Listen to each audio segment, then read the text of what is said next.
आलमी बैंक ने पाकिस्तान को 50,000 रुपये आमदन वालों पर भी टैक्स लगाने का मशवरा दे दिया है। 5 लाख रुपए माहाना आमदन वालों पर 35% टैक्स की तजवीज़ दे दी और कहा कि दुकानदारों को टैक्स नेट में लाया जाए। ज़राई शोबे में 12.5 एकड़ पर टैक्स लगाया जाए। आलमी बैंक का कहना है कि मुनासिब तैयारी और जायजे के बगैर शुरू किए गए तरक्याती मनसूबे ख़त्म कर दिए जाएँ। लैंड ऑनरशिप रिकॉर्ड को कौमी शनाख्ती कार्ड और नेशनल टैक्स नंबर से लिंक करने का मुतालबा भी कर दिया। आलमी बैंक ने कहा है कि पाकिस्तान में 62 लोग टैक्स इस्लाहात नहीं होने देते। वुज़रा, अरकान असेंबली और दीगर लोग इस्लाहात में रुकावट बनते हैं। IMF के बाद आलमी बैंक के भी कड़े मुतालबात सामने आने लगे। सालाना 6 लाख आमदन वाले अफराद पर भी इनकम टैक्स लगाने का कह दिया।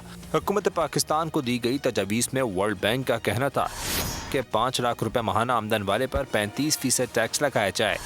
दुकानदारों की आमदनी का दुरुस्त हिसाब लगाया जाए। दुकानदारों को टैक्स नेट में लाया जाए। आलमी बैंक ने ज़राई शोबे पर टैक्स लगाने का मशवरा दे दिया। कहा 12.5 एकड़ ज़मीन पर टैक्स लगाया जाए। आलमी बैंक का कहना है कि मुनासिब तैयारी और जायजे के बगैर शुरू किए गए तरक्याती मनसूबे ख़त्म कर दिए जाएँ। लैंड ऑनरशिप रिकॉर्ड को कौमी शनाख्ती कार्ड और नेशनल टैक्स नंबर से लिंक किया जाए। आलमी बैंक ने कहा है पाकिस्तान में 62 लोग टैक्स इस्लाहात नहीं होने देते। वुज़रा, अरकान असेंबली और दीगर लोग इस्लाहात में रुकावट बनते हैं। पाकिस्तान के कर्जों में इजाफा हो रहा है। आलमी बैंक ने पाकिस्तान को कर्जे के बड़े बोझ के हामिल गरीब ममालिक में शामिल कर लिया है।